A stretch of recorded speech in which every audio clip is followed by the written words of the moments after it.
সেদিন পর্যন্ত দেবগণের এখানে আগমন ঘটেছে। তারা শ্রীকৃষ্ণকে বলেছিলেন যে হে কৃষ্ণ, তুমি আবার বলছো সমস্ত দায় দায়িত্ব তুমি নিয়ে নিবি, আমাদের কোনো দায়িত্ব থাকবে না। মানে কলিকালে দেবতাদের দায়িত্বটা শ্রীকৃষ্ণ নিয়ে নিলেন। কেন নিলেন? কারণ এই কলিজীব এত কিছু করতে পারবে না, ওদেরকে এত কাজ দেওয়া যাবে না, ওদেরকে একটু সহজ করে দিতে হবে। তাই দায়িত্বটা আমাকেই পালন করতে হবে। তাই সমস্ত দায়িত্ব এবার আমি নিয়ে নিব। তখন দেবগণ বলেছিলেন হে প্রভু, তাহলে আমাদের কাজ কি, আমরা কি করব? সবই তো তোমার, সবই তো তুমি করো, তোমার কর্মই তো আমরা করি, তোমার কথা ছাড়া কিছুই হয় না। এখন আমাদের কি করণীয় তাই বলুন, আমরা কি করব? তখন শ্রীকৃষ্ণ বলেছিলেন হে দেবগণ, কলিকালে তোমরা সকলেই বৈষ্ণব এবং বৈষ্ণবী হবে। কলিকালে যে যুগ ধর্ম, সেই যুগ ধর্ম নাম সংকীর্তন, নাম যজ্ঞ, শিরোনাম 32 অক্ষর, এই নামের দ্বারাতে আমি কলিজীবকে উদ্ধার করিব। তোমরা বৈষ্ণব হয়ে এই হরিনাম প্রচারে অংশগ্রহণ করি। চলে গেল কে? মাঝে মাঝে এরকম করে কারেন্ট যায়। তাহলে উনি বলে দিলেন এবারে দেবতাদের কাজ হচ্ছে হরিনাম প্রচার করা এবং লীলা করণ করে ভজন করতে নেই। যেমন আমাদের সমাজের মধ্যে কিছু অপসম্প্রদায় আছে যারা কৃষ্ণ লীলাকে করণীয় করে, মানে নিজেরাই কৃষ্ণ সেজে যায়, রাধা সেজে যায়, গোপী সখী সেজে গিয়ে মানে কৃষ্ণ যা করেছে আমরাও তাই করব, ওটাকে করণীয় বলে। কৃষ্ণ ভজনে যদি করণীয় হয় তাহলে সেই ভক্তি রৌরক নামক নরক ভোগ করে, মানে করণীয় করা যাবে না, তাহলে নরক যন্ত্রণা ভোগ করতে হবে। এই জন্য মহাপ্রভু এইসব সম্প্রদায়কে পরিত্যাগ করেছিলেন। সেই সম্প্রদায় হলো 13টা। এই 13টা সম্প্রদায়কে মহাপ্রভু পরিত্যাগ করে বলেছিলেন যে এই 13 সম্প্রদায়ের মধ্যে কোনো ভজন নেই, হবে না, আমি এদেরকে কোনোদিন কৃপা করব না। মানে তিনি স্বয়ং বাদ দিলেন। এই জন্য যে কোনো ভজন করতে হলে মহাপ্রভুর সম্প্রদায় ভুক্ত কিনা সেটা বিচার করে ভজন করতে হয়। যদি ভগবান নিজেই ওটাকে ব্যান করে দিয়ে থাকেন তাহলে ওখানে আর কোনো ভজন নেই। যদিও দেখা যাবে ভজন হচ্ছে, কৃষ্ণ নাম হচ্ছে, হ্যাঁ, আচারে দেখা যাবে যে হ্যাঁ ওটা সুন্দর অনুষ্ঠান হচ্ছে, কিন্তু সেটা আমার ভগবানের অনুমোদিত নয়। এই জন্য সেটা করণীয় করা যাবে না। এই জন্য সনাতন গোস্বামী স্মরণীয় ভজন করতেন। অপরাহ্নকাল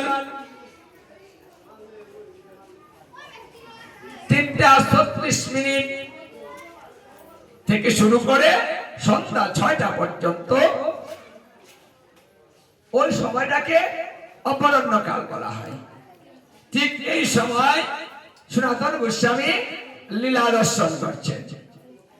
কি লীলা দর্শন করছেন? রাধারানী বলছে হে প্রাণবল্লভ, আমাকে একটু দোলায় চড়াবে, আমি একটু দোলায় চড়তে চাই। আমার খুব ইচ্ছে জেগেছে, মানে একটু দোলনা দুলতে। শ্রীকৃষ্ণ কি করলেন? রাধারানীকে একটা দোলায় উঠিয়ে দিলেন, দোলায় উঠিয়ে দিয়ে বসিয়ে দিলেন। রাধারানী বলছে, তাহলে তুমি পিছনে দাঁড়াও, তুমি পিছনে দাঁড়িয়ে তুমি আমাকে দোলাও। ওটা তো একা দুলবে না, তোমাকে দোলাতে হবে, তাহলে তো আমি দুলবো, তুমি আমাকে দুলিয়ে দাও। শ্রীকৃষ্ণ রাধারানীর পিছনে দাঁড়িয়ে এইভাবে তিনি দোলাচ্ছেন। এই লীলাটাই দর্শন করছেন সনাতন গোস্বামী। ওই লীলা দর্শন করে তিনি হাসতেছেন, মানে জঙ্গলের রাস্তা দিয়ে একা একা যাচ্ছেন তো, আর লীলাটা দর্শন করে তিনি মুস্কি মুস্কি হাসছেন। কথাটা লক্ষ্য করবেন, কি হাসি দিয়েছে গো? মানে মুস্কি মুস্কি হাসি। হাসি কিন্তু অনেক প্রকারের হয়, হাসি কিন্তু খুব সাবধান, হাসিতে অপরাধ হয়। আমরাও কিন্তু এই হাসি দিয়ে অনেক অপরাধ করে থাকি, সেটা অজান্তে, জানতে না। আমি হাসবো, আপনার কি? হ্যাঁ, আমার ঘরে আমি হাসবো, আমি বারান্দায় বসে হাসবো, রাস্তায় বসে হাসবো, যা খুশি তাই করবো, তাতে আপনার কি আসে যায়? মাঝে মাঝে কথাটা বলে থাকি, কিন্তু শাস্ত্রে বলেছে ওটাও অনর্থ হতে পারে, তাই ওটাও সাবধানতা অবলম্বন করতে হবে। সনাতন গোস্বামী তো সাধারণ ব্যক্তি না, তিনি জঙ্গল দিয়ে হাঁটছেন আর হাসছেন। বাহ! তার পাশে রাস্তা দিয়ে কালা কৃষ্ণ বৈষ্ণব যাচ্ছে। কালা কৃষ্ণ বৈষ্ণব লোকালয়ে থাকতো না। কেন থাকতো না? কারণ আমাদের সমাজটা তো ব্যতিক্রমী। কারো যদি চেহারা এমন কুৎসিত হয়, আমরা কিন্তু তাকে ভালোভাবে নেই না, ভালোবাসা দেই না। ওকে দেখে সবাই ক্রিটিসাইজ করে, কয় দেখ কাল্লা বৈষ্ণব হয়েছে, ওই তো দেখ চেহারাটা কি বাপ, মানে এইভাবে ক্রিটিসাইজ করে। মনের দুঃখে বলছে আমি সমাজেই থাকবো না, মানে যে সমাজে আমাকে ভালোবাসে না, সেই সমাজে আমার থাকার তো প্রয়োজন নেই, আমি থাকবো না, আমি একা চলবো। এই জন্য তিনি জঙ্গলে চলে গেলেন, যেখানে মানুষ নেই। যখন রাস্তায় তিনি চলাফেরা করেন, তখন লক্ষ্য করেন যে তার পাশে আশেপাশে কেউ আছে কিনা, কেউ দেখে ফেললো কিনা, মানে মানুষকে তিনি এত ভয় পাচ্ছেন। পাশের রাস্তা দিয়ে সনাতন গোস্বামী হাসছে, আর ওই হাসিটা কালাকৃষ্ণ বৈষ্ণব দর্শন করছে। বলছে, হ্যাঁ রে, যার ভয়ে জঙ্গলে এলাম, এখানেও শান্তি নাই। আমাকে দেখে সনাতন গোস্বামী হাসতেছে। না, কষ্টটা একটু বেশি হয়ে গেল। কেন বেশি হলো? কারণ সনাতন গোস্বামীর মতো এমন একজন ব্যক্তি, এমন একজন বৈষ্ণব, এমন একজন সন্ন্যাসী, তিনি আমাকে দেখে তো হাসতে পারেন না। জি বুঝে না, ওরা হাসে, ওটা মেনে নিয়েছি, কিন্তু ওনারটা মেনে নিতে পারছি না, মানে কষ্টটা বেড়ে গেল। আর এই কষ্টটা বাড়ার কারণে সনাতন গোস্বামীর লীলাটা বন্ধ হয়ে গেল, স্মরণ নষ্ট হয়ে গেল, আর স্মরণে আসে না। রাধা কৃষ্ণ দর্শন করতে পারছেন না, দেখা যাচ্ছে না। উনি চিন্তা করতে রইলেন ব্যাপারটা কি, মানে লীলাটা নষ্ট হয়ে গেল কেন, তার পরবর্তী লীলা আসছে না কেন, কিন্তু কোনো মতেই আসছে না। উনি মন ব্যতীত হয়ে দুঃখে একটা গাছের মধ্যে হেলান দিয়ে উনি ঘুমিয়ে পড়লেন। ঘুমের ঘরে রাধারানী বলছেন, ও ওরে সনাতন, তোর ভজন আর হবে না, তোর ভজন নষ্ট হয়ে গিয়েছে। ও স্বপ্নেই বলছে, দাদারানী কি করে নষ্ট হলো?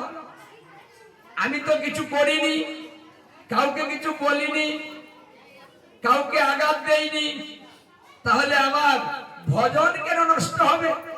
বলছে আঘাত দিয়েছিস, তোর বৈষ্ণব অপরাধ হয়েছে, তুই বৈষ্ণবকে কষ্ট দিয়েছিস। বাহ, আমি আবার কখন কষ্ট দিলাম? আমার কাছে তো কোনো বৈষ্ণবই আসেনি, আজকে আমি একাই চলছিলাম। বলছে না, তোর অপরাধটা তুই বুঝতে পারছিস না। আরে আপন ভজন কথা বলিও না যথা তথা, নিজে নিজে হইও সাবধান। মানে ভজনটা কাউকে দেখাতে নেই, সাবধান হতে হয়। আপনি কি ভজন করছেন ওটা দেখানোর বিষয় নয়, এটা মনের বিষয়। তুই দেখাতে গেলি কেন রে? তুই হাসলি কেন? লীলা দর্শন করছিস, ভালো কথা কর, কিন্তু হাসলি কেন? তোর হাসাটাই তোর অপরাধের মূল কারণ।